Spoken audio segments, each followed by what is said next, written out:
All right, so we're in section 9.1 and 9.2 is also included in this set of notes. So section 9.1, we're looking at scatter diagrams and linear correlation. There's a lot of this. I'm going to let you look over certain diagrams and figures and examples and tables on your own, but I'm going to show you how to do this stuff on the graphing calculator. So a scatter diagram is a graph with X and Y values, pairs that are plotted, and that X value is called the explanatory variable and the Y is called the response variable. And so what I want you to do is look over example 1, figure 9-1 on page 472. Look over figure 9-2, scatter diagrams with no linear correlation. Figure 9-5, page 474. And figure 9-6, scatter diagrams on page 474.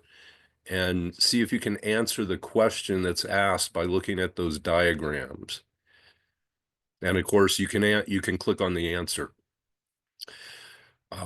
See figure 9-7, page 477, and table 9-2 on page 479, which we're actually going to take a look at.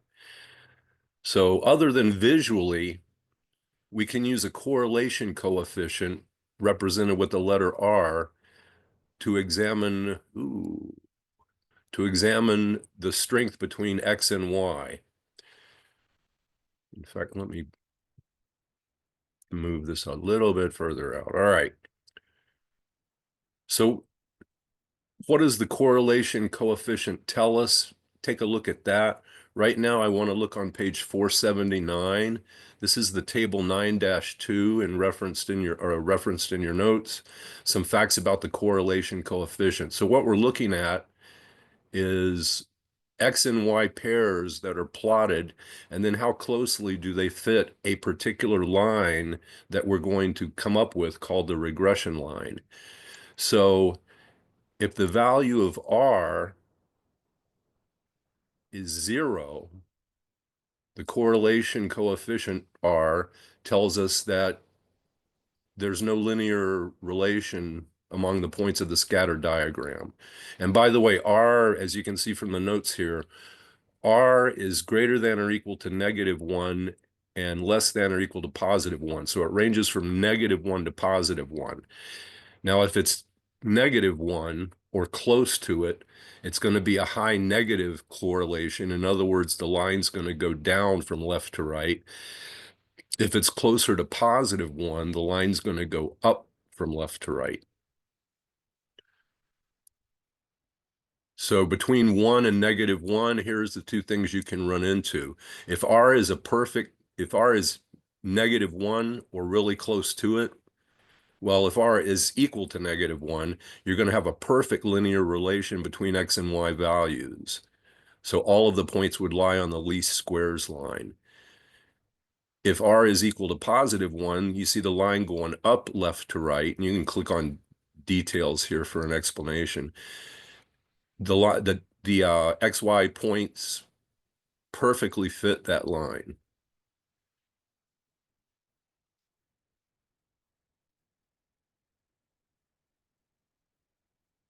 Mostly when you're doing this in real life, it doesn't exactly fit the line unless you had 2 points, in which case they could perfectly fit the line.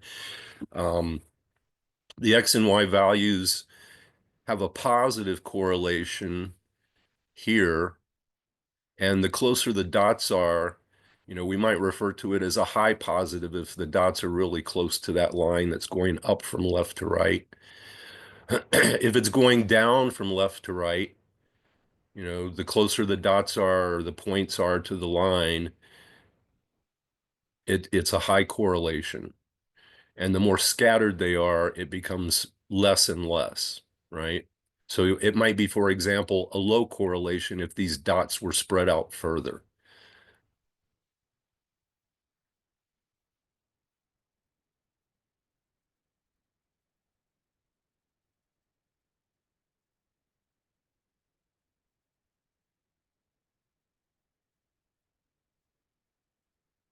And I'm going to whiz through some of this stuff that you can look at these examples yourself.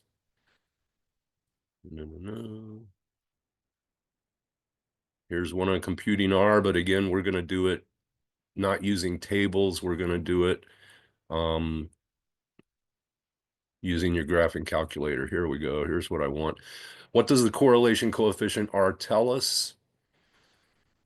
Well, first, we already said this or know this. It's ranging from -1 to +1. Any R value close to 1 indicates a positive linear relationship between X and Y.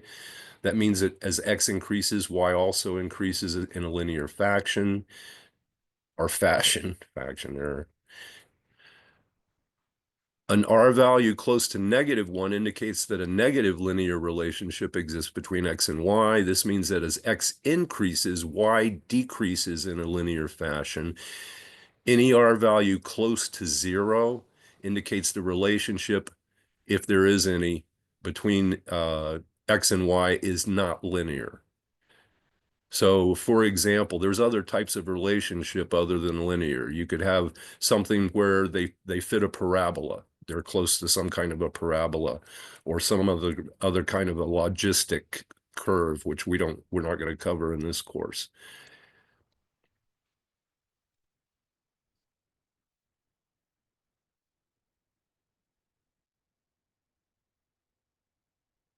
So the main idea of what we're trying to do here is find the equation of the line that best fits the data and use it to further examine the relationships between X and Y.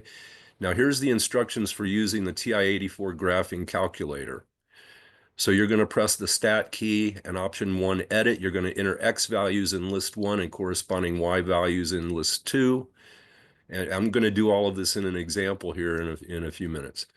You're going to press second and quit, which is above the mode key.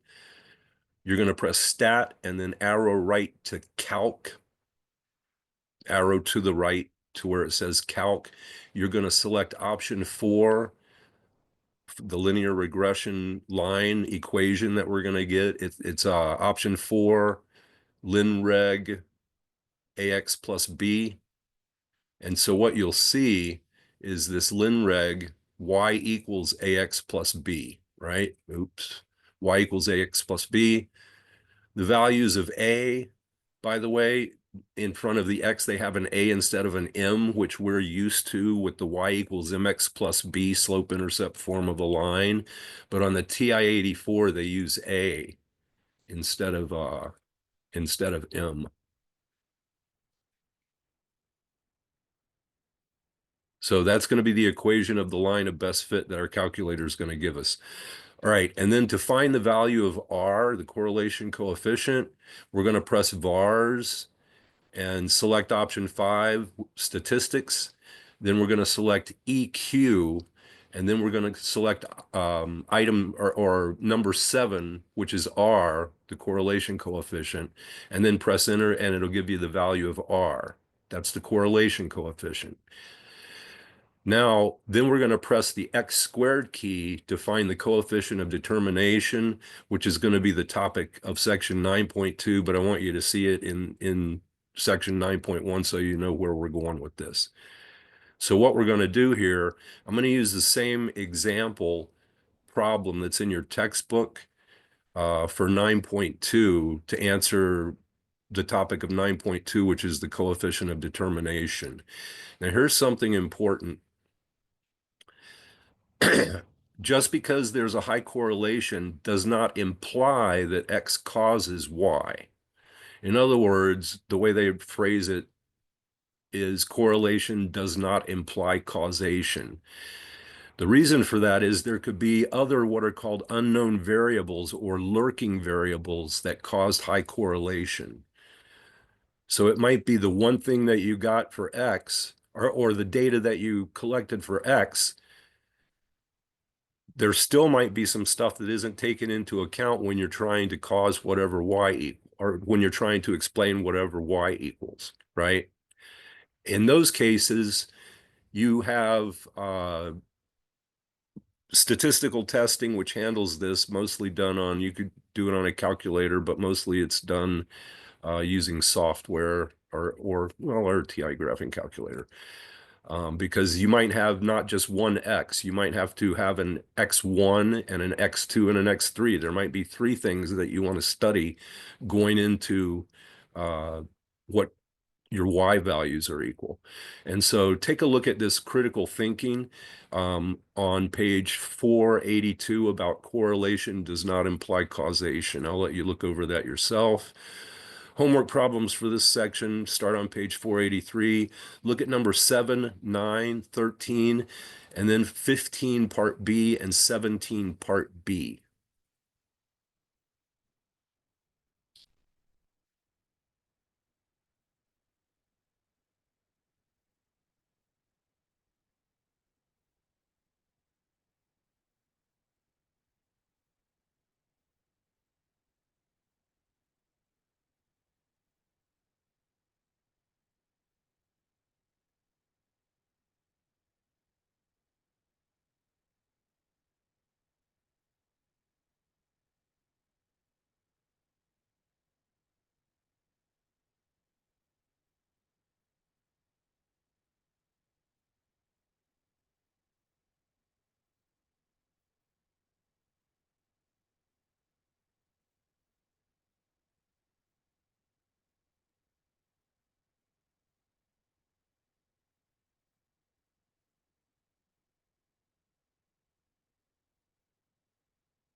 All right, so we're recording again. Let me change something here.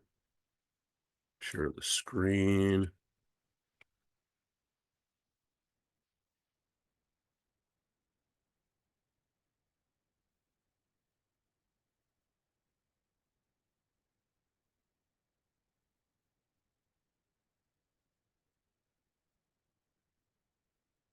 So what we're going to look at for an example here is problem 19 on page 498. And again, we're going to use this problem for section 9.2 also. So let me go to page 498.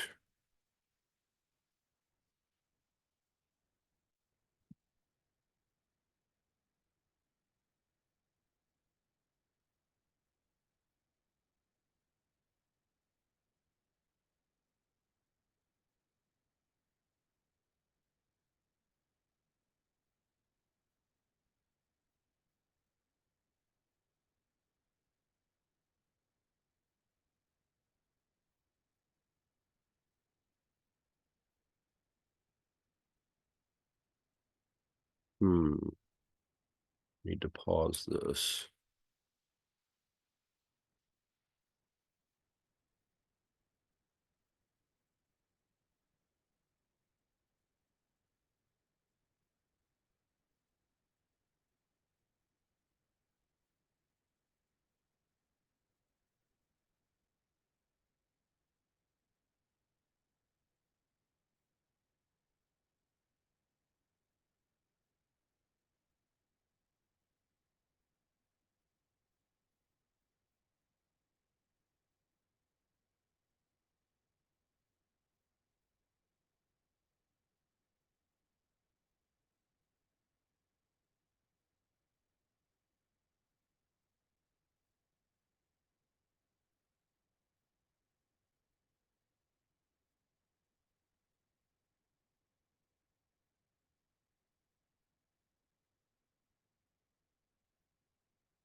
Okay. So this is actually in section 9.2, problem number 19, but again, we're going to use information from this particular example in section 9.2. Income medical care. Let X be per capita income in thousands of dollars. Let Y be the number of medical doctors per 1,000 or per 10,000, excuse me, residents. 6 small cities in Oregon gave the following information about the X values and the Y values based on this information that they're reciting here. So you have your X values on the top row, your Y values on the bottom row. So here's how we're going to actually find the equation of the line for linear regression. So we're going to press stat. We're going to press calc.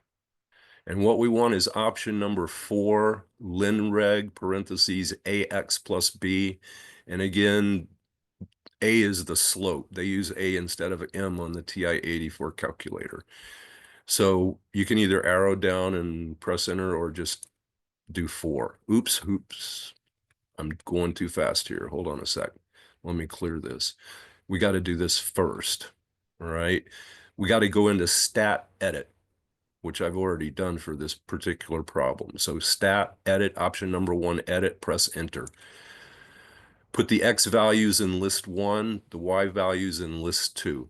So you can see I've already done that here for list 1 and list 2, the X values and the Y values. Okay. Then we'll do second quit. Now we'll do stat, calc, option number 4, linreg, AX plus B, and we'll press enter.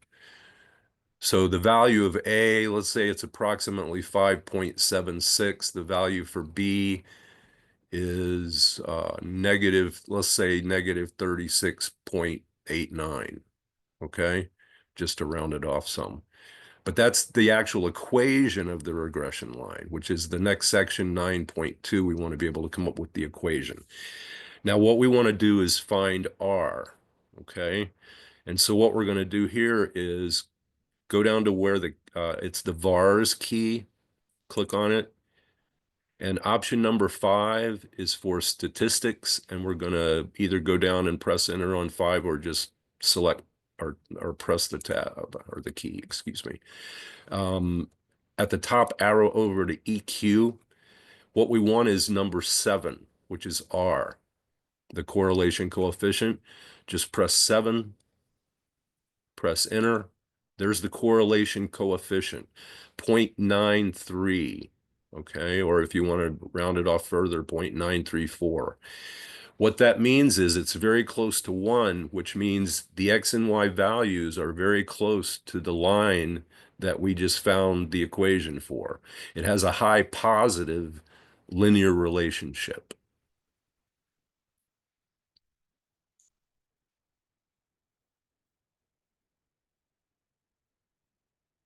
Now, if you press, all right, so that's R, right? Which you can also press then the X squared key to find the coefficient of determination. Let me pop the calculator back up here. Let me press second enter. All right, there's our value for R. So in your textbook, by the way, they show you a different way for this section just to find the value of R and R squared. But I decided to work it into actually finding the equation. That way you know how to do both find the equation of the line and R squared. So all you got to do is press this X squared key right here over the log key, and it'll give you that answer squared. So there's R squared, which is the coefficient of determination, which we're going to talk about in section 9.2.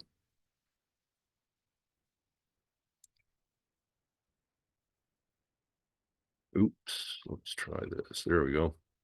All right.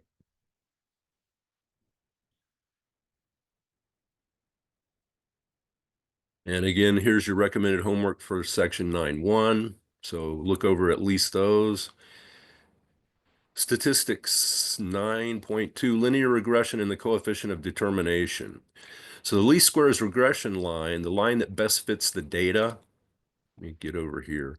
The least squares regression line, the line that will best fit the data, is obtained by minimizing the sum of the distances between the x's and their mean and the y's and their mean. So the mean of the x's is x bar, the mean of the y's is y bar. And this actually involves calculus in order to do this, which is why we're going to be doing it on a graphing calculator. It involves the ability to take what are called derivatives for those of you that might be going into calculus or pre-calculus. In other words, we want the sum of the, in parentheses, x minus x bars times the y minus y bars to be as small as possible, right? So we're finding the line. Imagine a line moving around between a bunch of points that are graphed. We want the sum of all of the distances of all of those points from the line to be their smallest possible. And x bar, y bar is always going to be one of the points on the least squares regression line. So the coefficient of determination, the topic of section 9.2, r squared, is a measure of the proportion of variation in y that is explained by the regression line using x as the explanatory variable. And you'll see this as we go through the example later. The higher the value of r squared, the more of the variation is explained, indicating a good fit between the line and the way that it fits the points. The remaining percentage of the variation is unexplained. It's due to random chance or lurking variables, as they're known, that influence y. So again, they go through a formula of showing you some of the development of this stuff, but the total variation is going to be equal to the explained variation plus the unexplained variation. All right. And then I'm going to go on and show you the homework here, and then we're going to do a problem for section 9.2. So your homework's starts on page 498, 13, and 15. But in the book, they give you a bunch of instructions, like you're calculating values of R, not using a graphing calculator by some of the formulas that they give you. So here's what I want you to do for the homework problems from this section, all right, which are going to be 13 and 15 are the only ones I gave you. But if you want to do more, go back and pick some more odds so you can check the answers. Step number 1, we're going to do what we just did in the previous section, 8.1. Use the TI-84, find the equation of the regression line. Then to find the value of R, we're going to press VARS and select option 5, statistics. Then we're going to select EQ and then select 7, which is R, and press enter. And then we'll press the X squared key to find the coefficient of determination. So then the second thing you should be able to do, tell how much of the percentage of variation in y can be explained by the corresponding variation in x and the least squares regression line. And then for number 3, tell what percentage is unexplained. And by the way, the explained plus the unexplained have to add up to 1, all right? And then there's a part F that is in your online text. Answer part F. It's how do you interpret this information using the equation you calculated for the least squares regression line? Or excuse me. Well, yeah, it is sort of how do you interpret that. So we're going to look again at problem 19, and I'm going to pop up my graphing calculator again.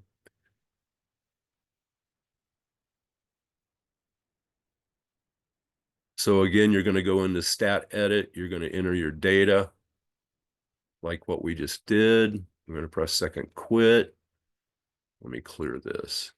Then we're going to do stat. We're going to do calc. We're going to do option 4 and get the linear regression equation. Press enter. All right, so it's already calculated R. It just doesn't show it yet, right?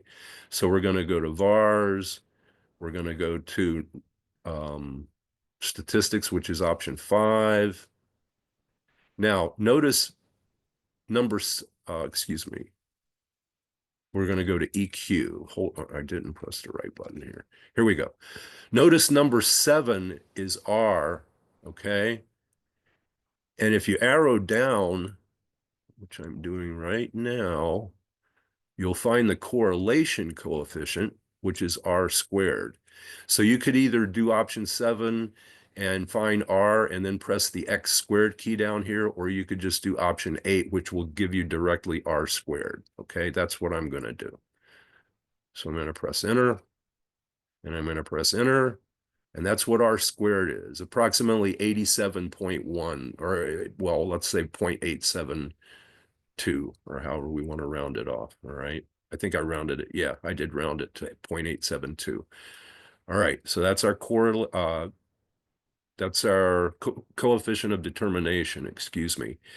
And so that's part 1, right? Part 2, tell how much. Oh, and you can see my answer here and how I rounded it off to the 10,000 or to the thousandths place, excuse me. So then part 2, tell how much of the percentage of variation in Y can be explained by the corresponding variation in X and the least squares regression line. That's going to be R squared, which is 0.872 or 87.2%. Okay. Then number 3, tell what percentage is explained. Or, excuse me, number 2, excuse me, is the explained. Number 3, tell how much of the percentage is unexplained, or what percentage is unexplained. That's going to be 1 minus R squared, 1 minus 0.872, which is 0.128 or 12.8%. Okay, so let me go back. Let's see, what do I want to do? Let's do this. So we've entered the data, we found R squared, and now we're in part F. And I did these in steps. So you're doing step 1, step 2, step 3, step 4 is to answer part F. So F, suppose a small city, and here we are right here. I can't, it dies on me every time I hit this stuff. Suppose a small city in Oregon has a per capita income of $10,000. What's the predicted of MDs per 10,000 residents? Now notice this, by the way, in this problem. This very first line here, let X be the per capita income in thousands of dollars. So 10,000 would be 10, okay? Corresponds to 10. So suppose a small city has a per capita income of $10,000. What's the predicted number of MDs per 10,000 residents? So we already know from step 1, doing step 1, what our equation is. So what we want to do is put a 10 in for X and find out what Y equals. So if you put a 10 in for X and put that in your calculator, you're going to find that Y equals 20.662. So here they are showing you the graph and all of that. Here we go. Look at F. They rounded that to 20.7 in the textbook. So there's 20.7 MDs per 10,000 residents based on this X and Y data that we gathered, or were given actually in this case. And get in touch with me if you have any questions.